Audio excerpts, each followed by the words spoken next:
তোমাদের আজকে এমন একটা চাকরির ইনফরমেশন দেব যেখানে সব সময় খালি থাকে ভ্যাকেন্সি। ভুল করেও এই ভ্যাকেন্সিটা মিস করা যাবে না, কারণ এখানে তোমাদের চাকরি হবে। যারা যারা আবেদন করবে তাদের ম্যাক্সিমাম চান্স থাকবে এখানে সিলেকশন হওয়ার। সেরকমই তোমাদের চাকরির ইনফরমেশন প্রোভাইড করছি, যেখানে পার্মানেন্ট একটি সরকারি চাকরি, বেতন 37,500 টাকা। অল ইন্ডিয়া যে কোনো জায়গায় তোমাদের পোস্টিং হবে এবং মেল ফিমেল বোথ ক্যান্ডিডেটই আবেদন করতে পারবে। এখানে কোনো রকম ইন্টারভিউ হবে না।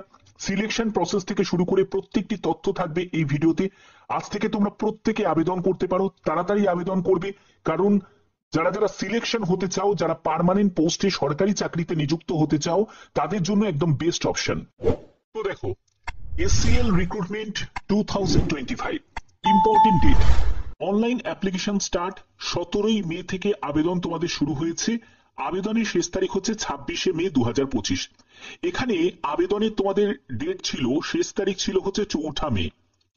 এই ডেটটাকে এক্সটেন্ড করেছে, এবং এক্সটেন্ড কেন করেছে আমি তোমাদের আগেই বললাম যে এখানে নোটিফিকেশন বেরিয়েছিল, অনেকেই আবেদন করেনি এবং অনেকে ইনফরমেশন জানে না। তো এত ভালো একটা সুযোগ, সেন্ট্রাল গভর্নমেন্টের চাকরি এবং পার্মানেন্ট পোস্টে নিয়োগ করা হচ্ছে, তো তার জন্যই যে মেন অথরিটি তারা দেখছে যে এত কম ফর্ম জমা পড়েছে, তার জন্য আবার নতুন করে তারা ডেট রিলিজ করেছে এবং এক্সটেন্ড করেছে ডেটটাকে। 26শে মে হচ্ছে তোমাদের আবেদনের শেষ তারিখ। ঠিক আছে? তো দেখো, এখানে তোমরা বেতন কত টাকা পাবে, কোন পোস্টে নিয়োগ করা হচ্ছে, সেটা হলো অ্যাসিস্ট্যান্ট পোস্টে নিয়োগ করা হচ্ছে। এখানে তোমাদের বেতন হচ্ছে 25,500 টাকা থেকে 81,100 টাকার মধ্যে তোমাদের বেতন থাকবে। তোমরা স্টার্টিং যে বেতনটি পেয়ে যাবে সেটা হলো 37,500 টাকা, শুরুতেই তোমরা বেতন পেয়ে যাবে। ঠিক আছে?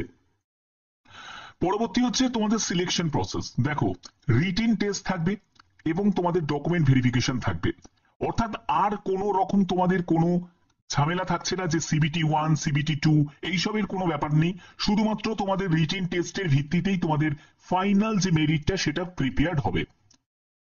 এখানে একটি মাত্র তোমাদের এক্সাম হবে, যেখানে তোমাদের সিলেবাস হচ্ছে কোয়ান্টিটিভ অ্যাপটিটিউডের উপর 20 কোশ্চেন্স থাকবে 20 মার্কস, কম্পিউটার নলেজের উপর তোমাদের 20 কোশ্চেন্স থাকবে 20 মার্কস, জিআই থাকবে 20 কোশ্চেন্স 20 মার্কস, ইংলিশ থাকবে 20 questions 20 marks, GK and current affairs এর উপর থাকবে 20 কোশ্চেন 20 মার্কস। অর্থাৎ 100 কোশ্চেন্স 100 মার্কসের তোমাদের পরীক্ষা হচ্ছে, 2 ঘন্টা সময় পাবে। এই পরীক্ষাতে যত ভালো তুমি পারফর্ম করতে পারবে, তোমার সিলেকশনের চান্স কিন্তু তত বেড়ে যাবে। ক্লিয়ার? আচ্ছা, এবার দেখো এজ লিমিট। এজ সেটা হলো 18 বছর হচ্ছে ন্যূনতম এজ এবং ম্যাক্সিমাম এজ হচ্ছে 25 বছর। অর্থাৎ 18 থেকে 25 বছরের মধ্যে যে কোনো এজের প্রার্থীরাই আবেদন করতে পারে। তুমি যদি একজন SC/ST ক্যান্ডিডেট হয়ে থাকো, তুমি বয়সে 5 বছর ছাড় পাবে। তুমি যদি OBC ক্যান্ডিডেট হয়ে থাকো, তুমি বয়সে 3 বছর ছাড় পাবে। এবং যারা PWD ক্যাটাগরি থেকে এই ভিডিওটা দেখছো, তারাও তোমরা আবেদন করতে পারো। এখানে তুমি যদি একজন PWD ক্যাটাগরি UR ক্যান্ডিডেট হয়ে থাকো, তোমার 10 বছর রিল্যাক্সেশন আছে। তুমি যদি PWD ক্যাটাগরি SC/ST ক্যান্ডিডেট হয়ে থাকো, 15 বছর রিল্যাক্সেশন আছে। তুমি যদি PWD ক্যাটাগরি OBC ক্যাটাগরি থেকে হয়ে থাকো, তাহলে তুমি 13 বছর রিল্যাক্সেশন পেয়ে যাবে। এবং এক্স সার্ভিসম্যানরা তারা সার্ভিস ইয়ার্স প্লাস 3 ইয়ার্স এর রিল্যাক্সেশন পাচ্ছে। এখানে তোমাদের যোগ্যতা কি প্রয়োজন? দেখো, এডুকেশন কোয়ালিফিকেশন হচ্ছে গ্র্যাজুয়েশন। অর্থাৎ যে কোনো শাখায় তুমি যদি গ্র্যাজুয়েট হয়ে থাকো, সেটা আর্টস থেকে হোক, সায়েন্স থেকে হোক বা কমার্স থেকে হোক, যে কোনো শাখায় গ্র্যাজুয়েট হলেই তোমরা আবেদন করতে পারো। ঠিক আছে? কোনো এক্সপিরিয়েন্স প্রয়োজন নেই বা আদার কোনো কোয়ালিফিকেশনের প্রয়োজন নেই। এখানে অ্যাপ্লিকেশন ফিস দেখো, UR ক্যান্ডিডেট, EWS OBC ক্যান্ডিডেটদের 944 টাকা, SC/ST women candidate, PWD candidate, ex serviceman যারা আছো তাদের 472 টাকা হচ্ছে আবেদন মূল্য লাগছে। ওকে, তো এই হচ্ছে তোমাদের মেন ব্যাপার। এবার তোমাদের চলে যাব কিভাবে তোমরা ফর্মটা ফিল আপ করবে, তার যে কি প্রসেস সেটা তোমাদের দেখাচ্ছি। তো দেখো, তোমাদের এই যে নোটিশটা, এই নোটিশটা দেখো তোমাদের কি বলা হয়েছে। এখানে তোমাদের সম্পূর্ণ ব্যাপারটা ক্লিয়ার করা হয়েছে যে 17ই মে থেকে 26শে মে পর্যন্ত তোমরা আবেদন করতে পারবে। Application fee being paid by SC/ST ex serviceman, PWD এবং ওমেন ক্যান্ডিডেট যারা আছে উইল বি রিফান্ডেড। ঠিক আছে? Subject to appearance in the written examination. অর্থাৎ তোমরা যদি রিটেন এক্সামে যদি অ্যাপিয়ার হও, মানে উপস্থিত হলেই, অ্যাটেন্ড করলেই, তোমরা যারা যারা ওমেন ক্যান্ডিডেট আছো, PWD ক্যান্ডিডেট আছো, এক্স সার্ভিসম্যান আছো, SC/ST আছো, তাদের টাকা রিফান্ড করে দেওয়া হবে। ঠিক আছে, তাদের আবেদন মূল্য রিফান্ড করে দেওয়া হবে, এর জন্য কিন্তু এই নোটিশটা জারি হয়েছে এবং তোমাদের এক্সটেন্ড করা হয়েছে ডেটটাকে, সেটাও কিন্তু এখানে ক্লিয়ার করা হয়েছে। এবার আমি অ্যাপ্লিকেশন ফর্ম তোমরা কিভাবে ফিল আপ করবে সেটা তোমাদের দেখাচ্ছি। দেখো, অনলাইনে তোমাদের আবেদন করতে হবে। এখানে তোমাদের করিগেন্ডাম নোটিশে সম্পূর্ণ ব্যাপারটা ক্লিয়ার করা আছে যে 26শে মে পর্যন্ত তোমরা আবেদন করতে পারছো এবং অ্যাপ্লিকেশন ফি কারা কারা রিফান্ড পাবে সেটাও তোমাদের ক্লিয়ার করেই দিয়েছি। ঠিক আছে, এবার এখানে আবেদন করার জন্য তোমরা এখানে ভ্যাকেন্সিটাও দেখে নিতে পারো। টোটাল ভ্যাকেন্সি 25 আছে, যেখানে প্রত্যেকের জন্য শূন্যপদ এখানে আলাদা করে ভাগ করা আছে, অবশ্যই সেটা একবার দেখে নেবে। এবং দেখো আর কি কি বলা হচ্ছে এখানে। যেটা বলা হচ্ছে সেটা হলো আবেদন করার জন্য অ্যাপ্লাই ফর অ্যাসিস্ট্যান্ট, অর্থাৎ এই পোস্টের জন্য আবেদন করছো তো এখানে তুমি ক্লিক করবে এবং দেখো যেহেতু তোমাদের অ্যাসিস্ট্যান্ট পোস্টে নিয়োগ করা হচ্ছে তো অ্যাসিস্ট্যান্ট সিলেক্ট হয়ে গেছে।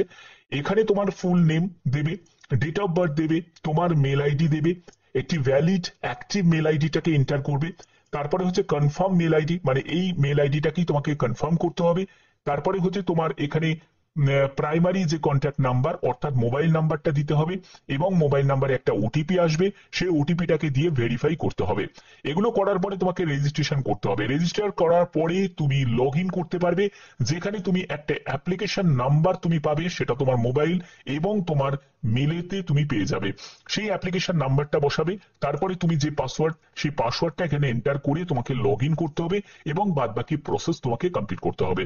এখানে মেন প্রসেস হচ্ছে আবেদন করা, যে ফর্মটা তুমি ফিল আপ করবে সেটাকে সঠিকভাবে ফিল আপ করা। এবার তোমাদের অনেকের প্রশ্ন থাকবে যে স্যার কোথায় সিলেকশন হতে পারে, এই ব্যাপারে কি ইনফরমেশন আছে। দেখো, সিলেকশন কিন্তু তোমাদের যে কোনো জায়গায় হতে পারে, কারণ যেহেতু এটা একটা অল ইন্ডিয়া বেসিস একটা চাকরি, সেন্ট্রাল গভর্নমেন্টের চাকরি, অর্থাৎ যে কোনো জায়গায় তোমাদের পোস্টিং হতে পারে। সেটা কিন্তু ত্রিপুরা আগরতলাতেও হতে পারে, আসাম গুয়াহাটিতেও হতে পারে, আবার তোমাদের ওয়েস্ট বেঙ্গল কলকাতাতেও হতে পারে। অর্থাৎ যে কোনো জায়গায় তোমাদের পোস্টিং হতে পারে। যারা পার্মানেন্ট ভাবে নিয়োগ হতে চাও, কম ভ্যাকেন্সি হতে পারে, কম্পিটিশনও এইসব জায়গায় কম হয়, তার জন্য এইসব জায়গাগুলোকে অ্যাভয়েড করলে চলবে না। শুধু এসএসসি রেলের উপর যদি ফোকাস করো, কারণ এইসব শূন্য পদের বিজ্ঞপ্তিগুলো যেগুলো প্রকাশিত হয় এগুলো নিঃশব্দে কিন্তু আবার মানে ডেট ওভারও হয়ে যায়, তার জন্যই বলছি এগুলোকে মিস করা যাবে না। ঠিক আছে, তো আশা করি তোমাদের ভিডিওটা ভালো লেগেছে। আর এই ব্যাপারে যদি তোমাদের কোনো গাইডেন্স লাগে অবশ্যই তোমাদের সেই গাইডেন্স আমি দেবো। এবং তোমরা কারা কারা এখানে আবেদন করতে চাইছো বা ইচ্ছুক আছো তারা অবশ্যই কমেন্টে জানাবে। তো যদি ভিডিওটা ভালো লাগে অবশ্যই ভিডিওটাতে একটি লাইক করবে, চ্যানেলটাকে সাবস্ক্রাইব করবে, বেল আইকনটাকে অল করে রাখবে।